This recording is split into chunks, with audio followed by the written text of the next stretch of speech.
नमस्कार आदाब। आप देख रहे हैं डीएनएम शो। डीएनएम शो में आम अपराध की कहानियां आपके सामने लेकर के हाजिर होते हैं। आज की कहानी एक ऐसे व्यक्ति की है जिसको अपनी अय्याशी की लत की वजह से मौत के मुंह में जाना पड़ता है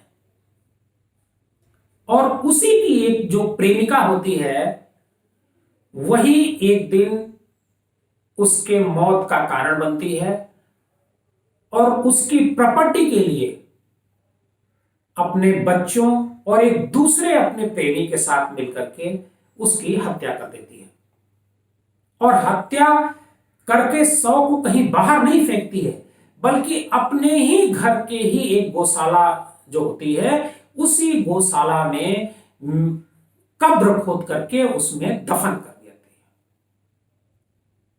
पुलिस के भी पसीने छूट गए जब इस घटना की जानकारी पुलिस को हुई और पुलिस को ये जो महिला है ये लगातार घुमाती रही, लगातार तरह तरह की कहानियां बनाती रही कि उसका इस घटना में कोई योगदान नहीं है। पुलिस को हमेशा वो यही बताती रही। पुलिस से बचने की लाख कोशिश की लेकिन वो पुलिस से बच नहीं पाई। ये कहानी है बिजनौर की। बिजनौर में एक व्यापार सभा है, उसके एक प्रदेश सचिव हुआ करते थे राजेश अग्रवाल। राजेश अग्रवाल समाजवादी पार्टी में तो थे ही लेकिन वो ठेकेदारी का भी काम किया करते थे।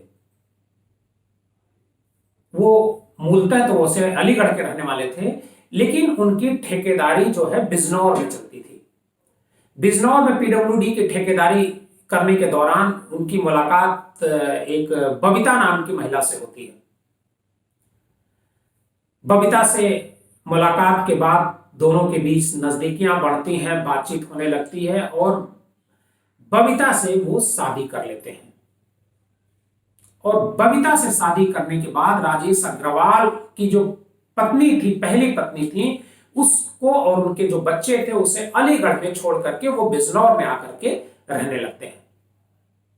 पहले वो ठेकेदारी के लिए कम आया जाया करते थे और होटल में रुका करते थे लेकिन जब बबीता से उन्होंने शादी कर ली तो एक किराए का मकान लिया और उसी मकान में बबीता और राजेश अग्रवाल रहने लगे।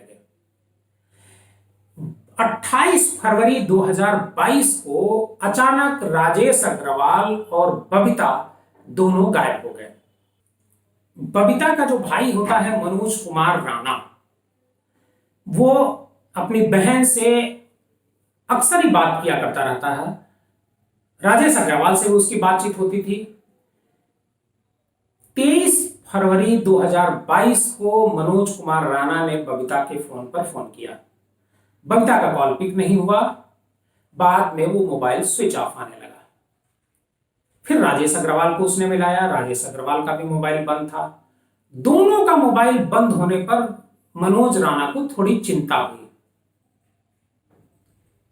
कुछ देर इंतजार किया और इंतजार करने के बाद मनोज राणा सीधे पहुंचते हैं राजेश अग्रवाल के घर पर। राजेश अग्रवाल के घर पर जब वो पहुंचते हैं तो राजेश अग्रवाल और बबीता दोनों वहां पर नहीं मिलते हैं। घर के बाहर दरवाजे पर ताला लगा हुआ था। मनोज को ये पता था कि इसके घर पर इसका जो ब्यूटी पार्लर है, बबीता ब्यूटी पार्लर चलाती थी, बबीता के ब्यूटी पार्लर पर रूमा नाम की एक महिला का आना जाना था। रूमा के बारे में पता करते हैं ब्यूटी पार्लर से और वहां रूमा के घर पर वो जाते हैं। बट रूमा को भी इसके बारे में कोई जानकारी नहीं होती है कि राजेश अग्रवाल और बबीता कहां हैं। रूमा सीधे तौर पर मना कर देती है, उसे कोई जानकारी नहीं है। मनोज राणा को फिर मोबाइल पर मिलाते हैं उनके फोन, दोनों का मोबाइल स्विच ऑफ मिलता है। तब वो सीधे पुलिस के पास जाते हैं, बिजनौर पुलिस के पास, और बताते हैं कि उनकी बहन और उनके जो बहनोई है राजेश अग्रवाल, उनका कोई पता नहीं चल रहा। उन दोनों का मोबाइल स्विच ऑफ है और घर पर ताला बंद है। पुलिस मुकदमा दर्ज करती है गुमशुदगी की और उसके बाद छानबीन में जुट जाती है। पुलिस कहती है कि हो सकता है कहीं बाहर गए हों, पति पत्नी है दोनों घूमने गए होंगे, उनके बच्चों के बारे में पूछा तो उन्होंने बताया कि उनके कोई बच्चे नहीं है, हो सकता है कहीं बाहर घूमने गए हों। मनोज राणा ने रूमा के बारे में भी बताया कि रूमा उनके ब्यूटी पार्लर में काम करती थी और रूमा के जो 2 बच्चे थे उनसे एक तरीके से पारिवारिक रिश्ता था। पुलिस मनोज राणा से बातचीत करने के बाद रूमा को थाने पर बुलाती है, बट रूमा ऐसा कुछ नहीं बताती है। रूमा बताती है कि मैं खुद परेशान हूं इस बात को लेकर के कि आखिर राजेश अग्रवाल और बबीता कहां हैं। जब रूमा ये कहती है, पुलिस की चिंता और बढ़ जाती है। फिर पुलिस जुटती है इलेक्ट्रॉनिक सर्विलांस के जरिए सबूत जुटाने का, उन तक पहुंचने का। दोनों के मोबाइल कॉल डिटेल निकाले जाते हैं। कॉल डिटेल के साथ साथ दोनों की लोकेशन निकाली जाती है। तो जो मोबाइल की लोकेशन थी उसका जो टावर था वो उसी इलाके का मिल रहा था, लेकिन दोनों मिल नहीं रहे थे। तो पुलिस को यह पक्का अब यकीन हो चला कि इन दोनों के साथ कोई हादसा हुआ है, या तो इनका मोबाइल यहां छूट गया और हादसा कहीं और हुआ है, या फिर हादसा यही हुआ है और मोबाइल भी यहीं पर है। पुलिस इसी थ्योरी पर आगे बढ़ रही थी।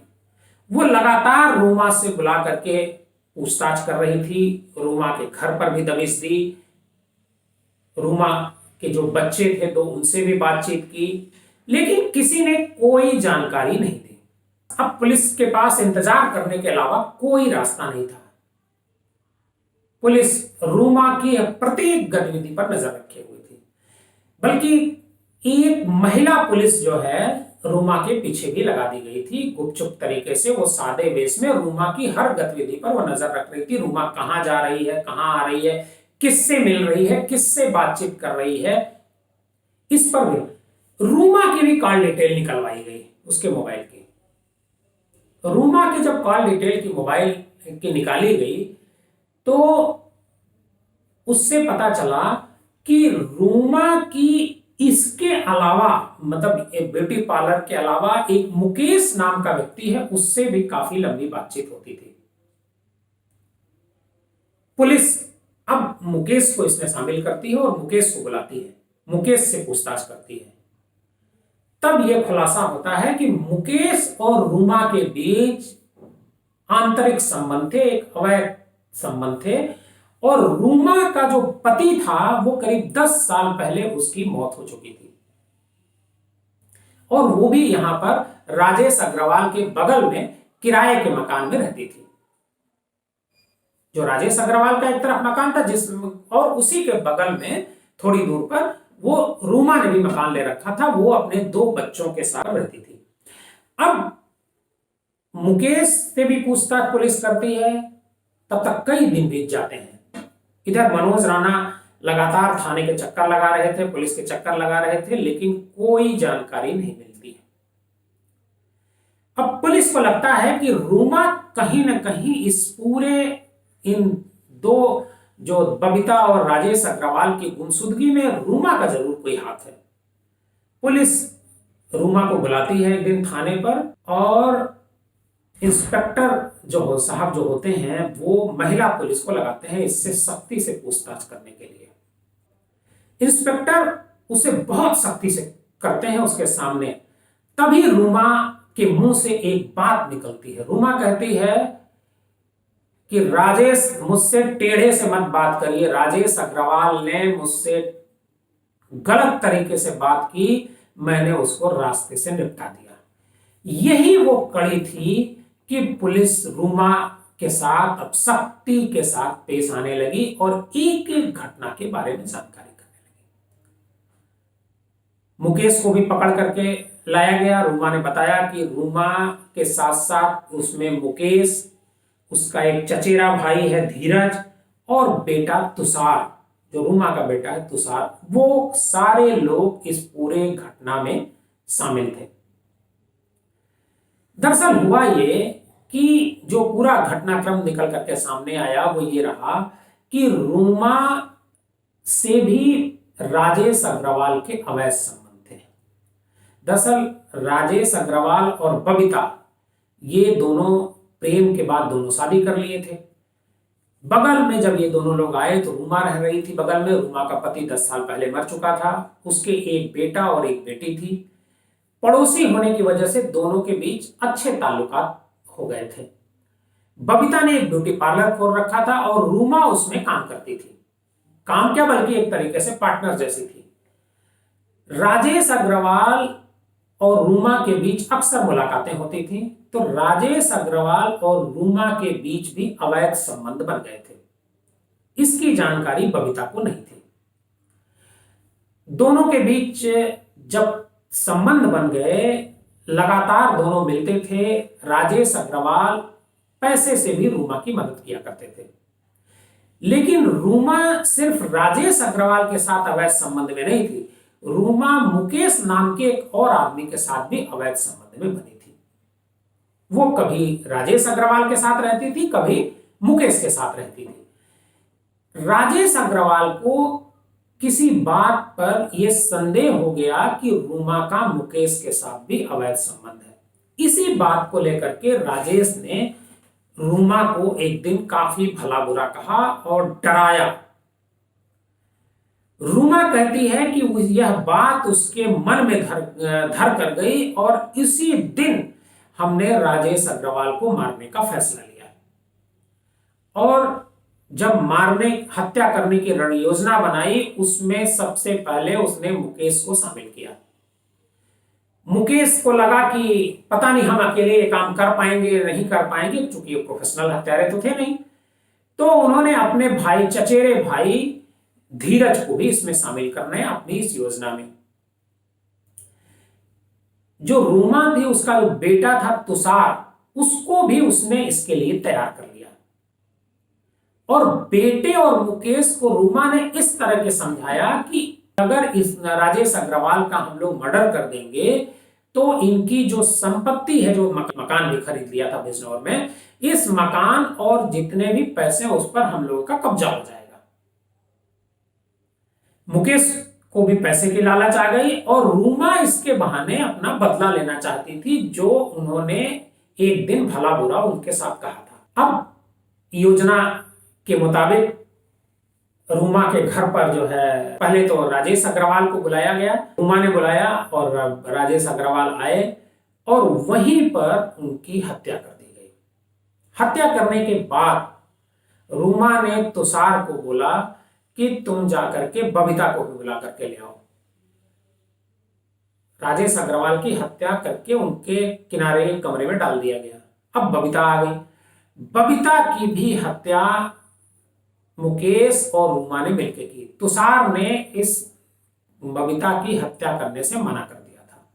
तुषार ने कहा कि जिसे मैं मां बोलता हूं उसकी हत्या मैं कैसे कर सकता हूं, क्योंकि पड़ोसी होने की वजह से तुषार और उसकी जो बहन थी, वो दोनों एक तरीके से राजेश अग्रवाल को अपना पापा बुलाते थे और जो बबीता थी उसको मम्मी मम्मी बुलाया करते थे। लेकिन रूमा ने कहा कि अगर ये बच जाएगी तो हम लोग नहीं बचेंगे। रूमा ने तुषार अपने बेटे को डराया और मुकेश तो पहले से तैयार ही था, क्योंकि उसको प्रॉपर्टी की लालच थी। फिर उन दोनों, बबीता का भी वहीं पर मर्डर कर दिया गया गला दबा करके। और मर्डर के बाद उसी जो रूमा का घर था, उसी में बगल में एक छोटा सा गौशाला है। उसी गौशाला में रात को एक 2 कब्रें खोदी गई और कब्र खोद करके दोनों को उसी में दफनाया गया। और दफनाने के बाद ऊपर से मिट्टी डाली गई, मिट्टी के ऊपर ईंटें रख दिए गए। पुलिस रूमा से पूछताछ के बाद मौके पर पहुंचती है और दोनों के जो शव होते हैं वो गड्ढा खोद करके बरामद किए जाते हैं। और उसके बाद रूमा, तुषार और मुकेश और धीरज को पुलिस गिरफ्तार कर लेती है। गिरफ्तार करके हत्या का मुकदमा दर्ज करती है और इन चारों को जेल भेज देती है।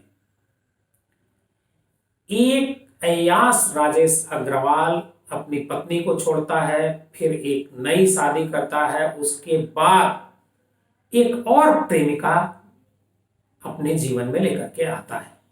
लेकिन वो जो प्रेमिका होती है वो उसी के लिए काल बन जाती है। आपको ये कहानी हमारा सुनाने का मकसद ये है कि आप कोई भी कदम उठाते हैं तो सतर्क होकर के उठाइए और आप समझिए कि वाकई में आपके साथ उसका कोई रिश्ता है या नहीं है, तब आप कोई कदम आगे बढ़ाइए।